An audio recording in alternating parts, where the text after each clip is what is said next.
Okay, so in this part, I will be going through some of the assembly process for the gearbox as well as the carriages, including the melt zone and the filament guider over here, as well as the thing that mounts on the top, the ribbon holder.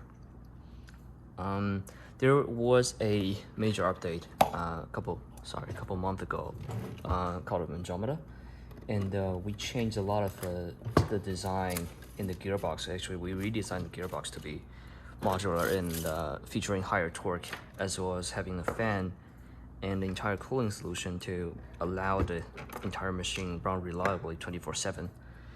Not entirely necessary, but that ensures the reliability of the machine, at least thermal wise.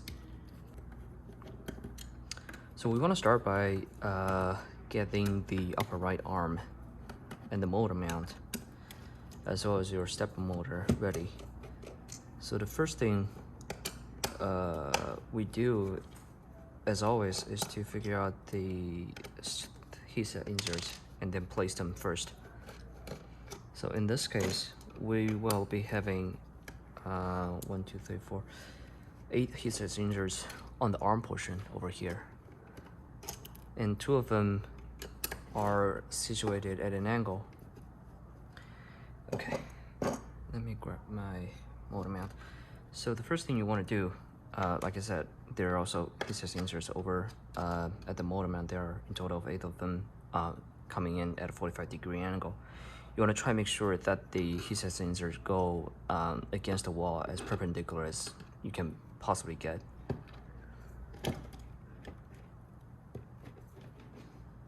Then we try to insert the stepper motor and then run the wire through the channel on the inside.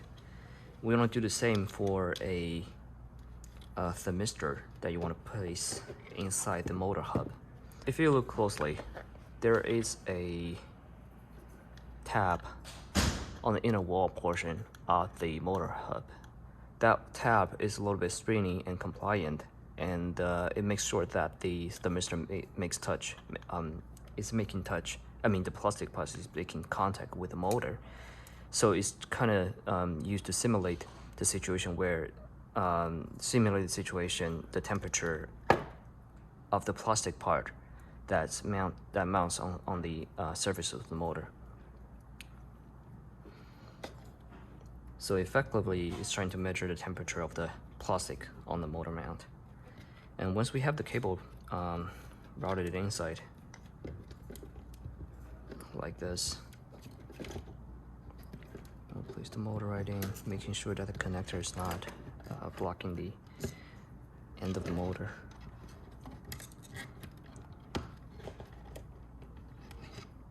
Okay. Tuck in the wires.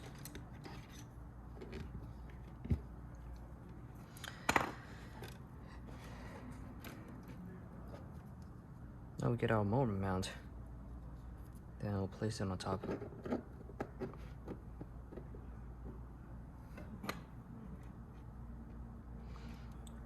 And we screw it in with a 6mm screw. Because you gotta make sure that you're using 6mm because there's only 4mm thread on the motor and 2mm thread on the plastic motor mount. So if you're using anything longer than that, the thread will bottom out.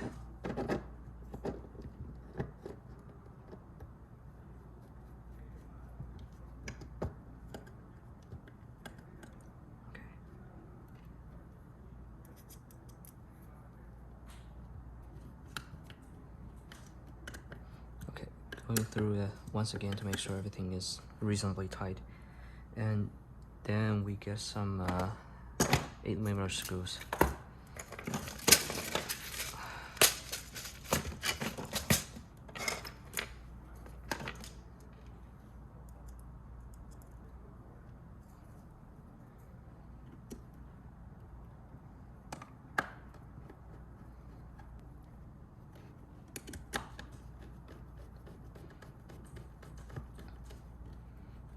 Now, if you're short on fasteners or headset inserts, this is one of the places you can save on some of the screw count.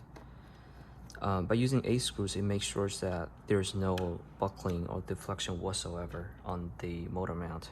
Hopefully, well, minimize it at least. But you can get away with using just 4 if you are short on the screw and his inserts. Okay.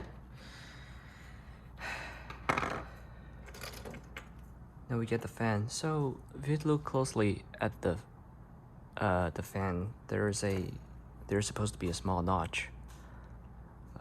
Oh, camera is over here. There's supposed to be a small notch. Look like this, and there's a flat side over on the other side. So this flat side should be placing against the flat on the motor shaft.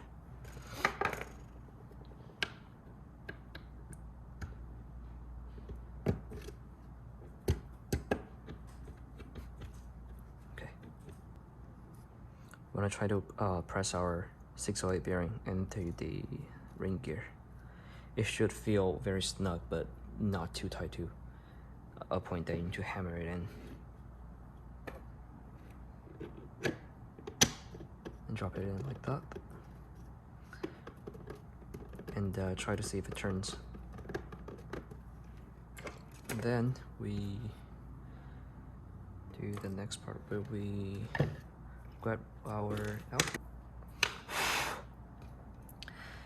Now the next step is we're gonna try to assemble the output gear, and we're gonna, by doing so, we take 8 12mm screws and 12mm M3 nuts, and we place the M3 nuts on the back of the output gear.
So this is the cam, and we want to try examine the inner surface and try to get rid of any imperfections as possible from the print. And we do so by using either a X-Acto knife or a file.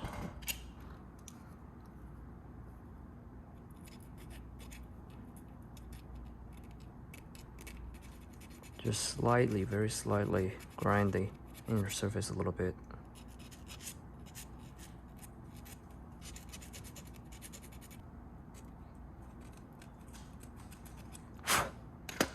The objective with the cam is there needs to be as small of a tolerance, a small play as possible, but it still needs to fit relatively snug, and that is a very difficult thing to achieve with 3D printed parts. That's why most of the other parts doesn't really require a lot of post-processing, except for the parts in the gearbox where very high accuracy and precision will be required.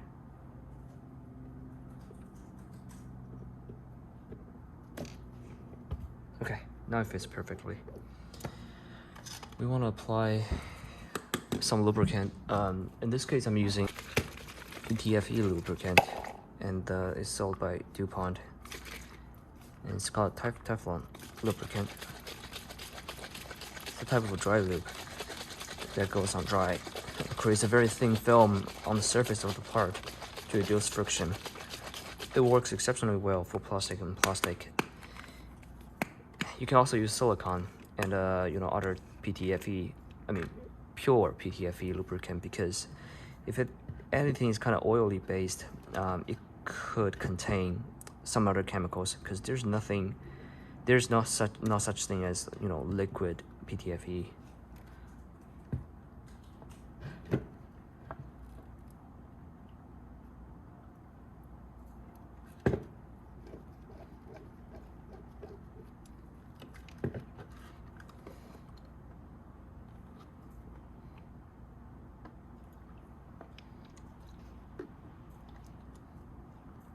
We want to apply the lubricant around the perimeter of the ring gear,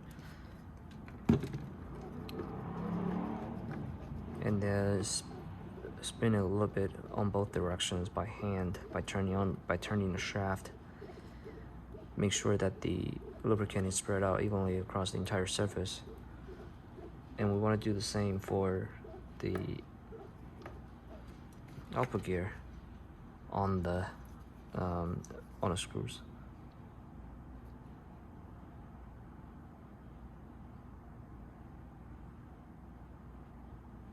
Okay.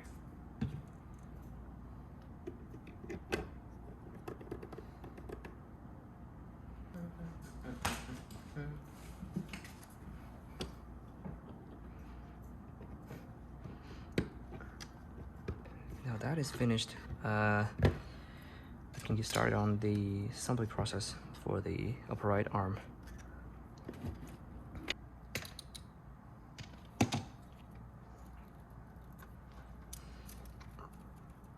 All the screws I'm using on the connector are 12mm. We want to fish the wire through the center tunnel of the connector.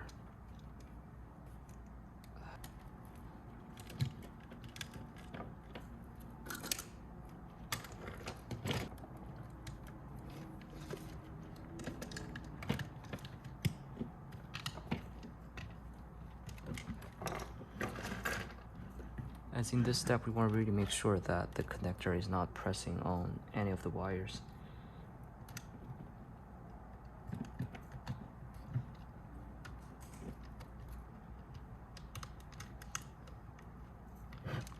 Okay, so we want to make sure that the it fits on, just, you know, it dry fits. Then we can start tightening all the screws.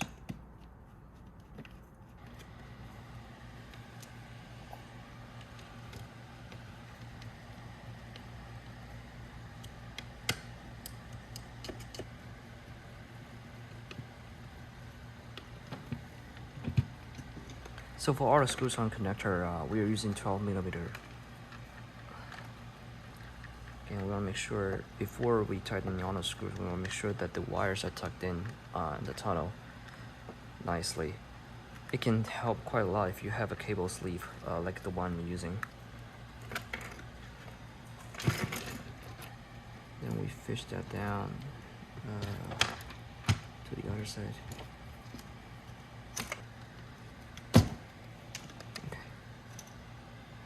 Then we can start tightening down the screws.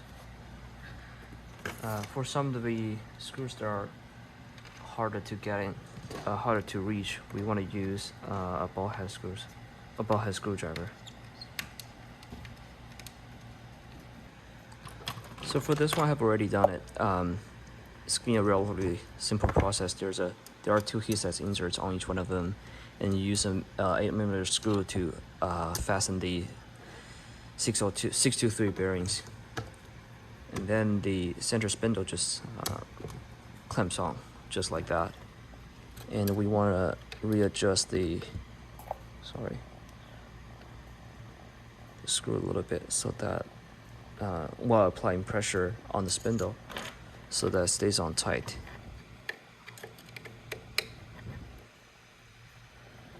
Let us grab the melt zone assembly. So this is our melt zone. First, we want to. It comes in 3 pieces: the 2 wings, as well as the melt zone body. The heat set insert goes on the wings at 3 points for each one of them, and use 3 12mm screws to fasten each wings. And you want to place 4 inserts on the back side over here at 4 corners to fasten the fans. So now we get three 30mm screws and put them in before we put on the hot end. Also, before we do that, make sure that the headset inserts are on the wings before. Also, before assembling the wings, you want to put headset inserts on them, two on each side, and you want to make sure that they go on perpendicular as much as possible, because as you can see, if they don't go on perpendicular, the screws can tilt at an angle as it goes to the mount zone, as it goes to on the hot end.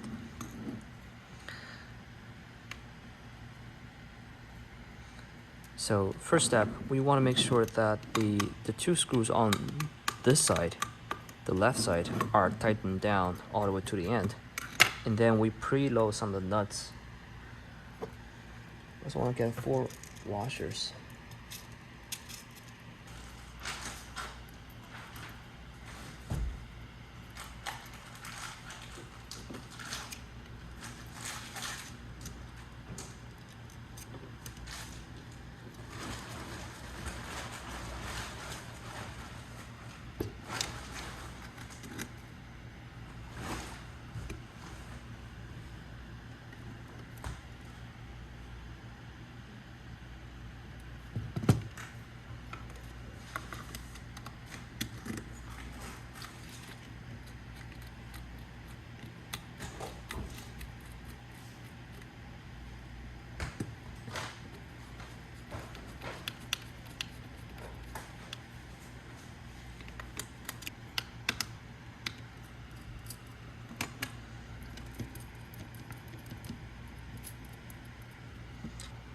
The heating element, and we want to fish the wires through, and the heating element goes inside from the top like this, and we tighten down the 3 nuts, the 4 nuts, and that secures the hot end as well as the heating element.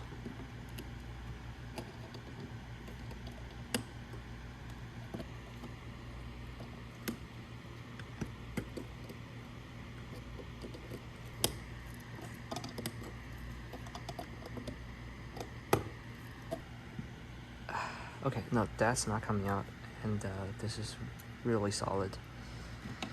And we want to make sure, and we want to put on the thermistor too, on this one, and we want to wire fish the wire through to the other side, like this,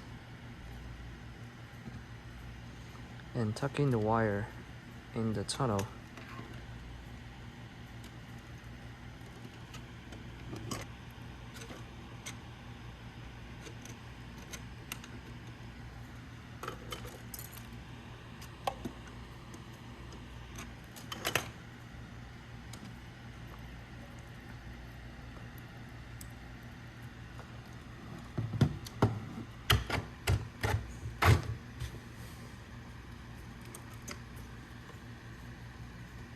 So for assembling this, we want to grab some magnets.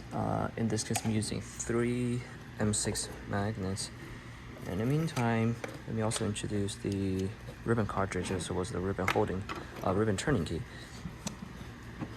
So we want to put 3 6mm, 3mm deep magnets on this one, and correspondingly, we want to put 3 alloy steel washers on the other end, so that it goes up on there like that. It doesn't require any polarity, so if you put it on reverse, it will still work totally fine as well. And for this one, I'm gonna go ahead and assemble it by putting some drop of glue so that the magnet stays in place.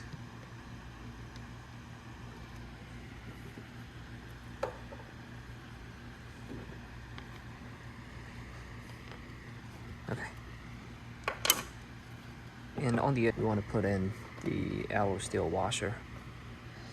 Do not use stainless steel for this one because stainless steel doesn't attract to magnets very well. That's why I asked specifically in the bill of material to use alloy steel washer. Let's put some drop of glue on the holes and drop in the washers.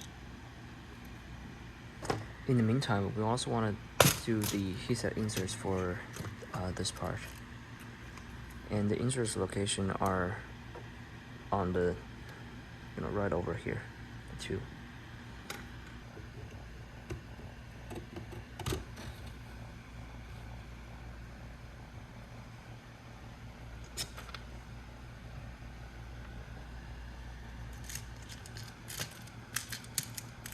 So for all the screw that you use to fasten the different types of carriages on the steel rods, you want to be using 6mm screws, and it's just about tight enough when you tighten the 6mm screw all the way down to the end.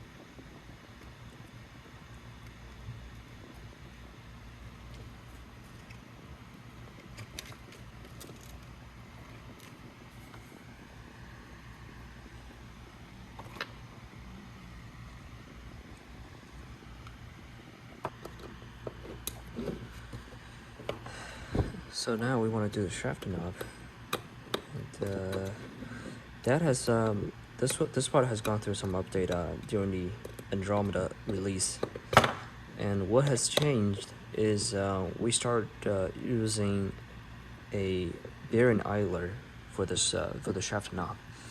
So the assembly process is pretty straightforward. You want to press in the bearing first, and then you want to press in this part into the internal diameter of the bearing. This is, I think it's called shaft knob tensioner.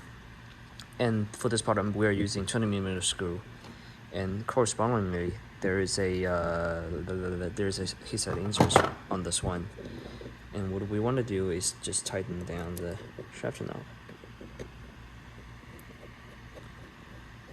onto the shaft.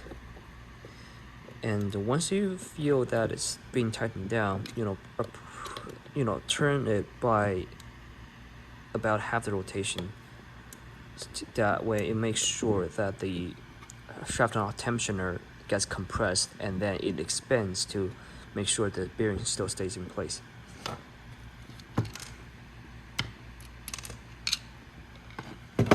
Then let's grab some 12mm screws to assemble the shaft to the gearbox. You don't need to tighten down too much, just enough so that it doesn't come off.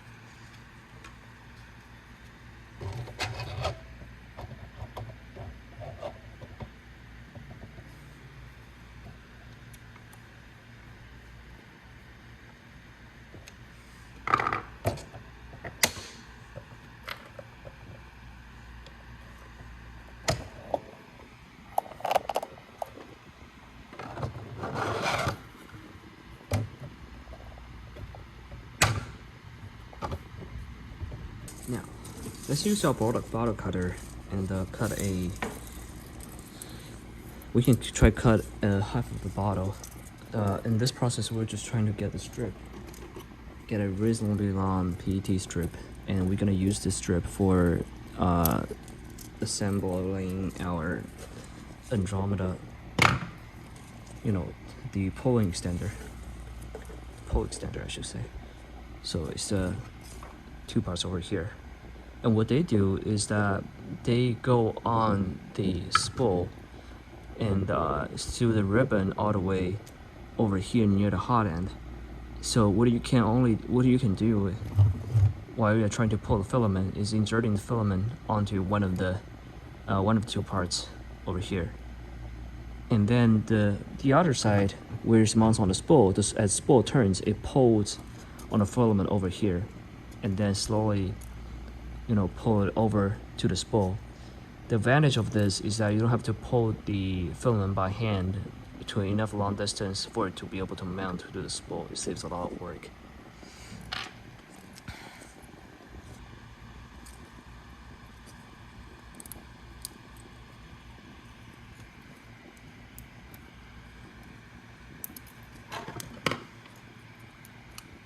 and we want to cut on the strip, we want to cut a small notch right over here. We want to fold it and cut it.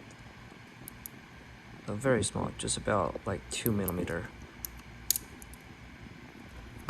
And once we get that notch, we can use that notch plus a 6 millimeter screw. Let me find it. 6 millimeter. And we use them to fasten the ribbon onto the part.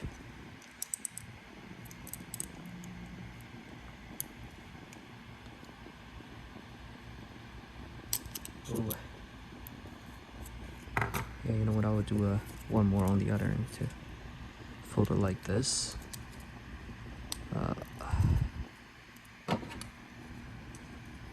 And cut 2 millimeter out of it, so that's a cross cut.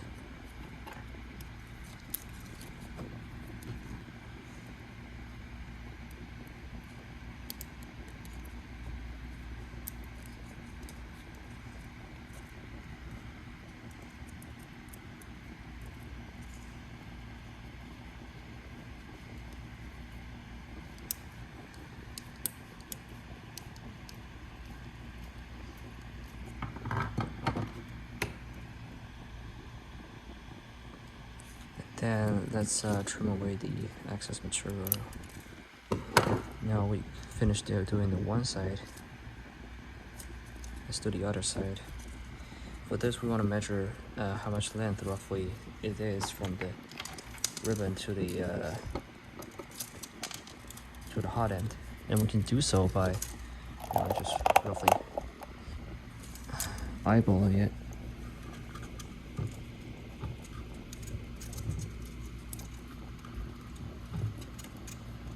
And roughly that's how much distance we want with some headrooms, and we can cut away this part of the material.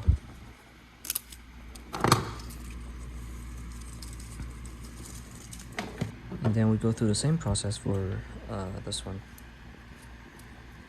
Well, let's fold it and then cut a slot.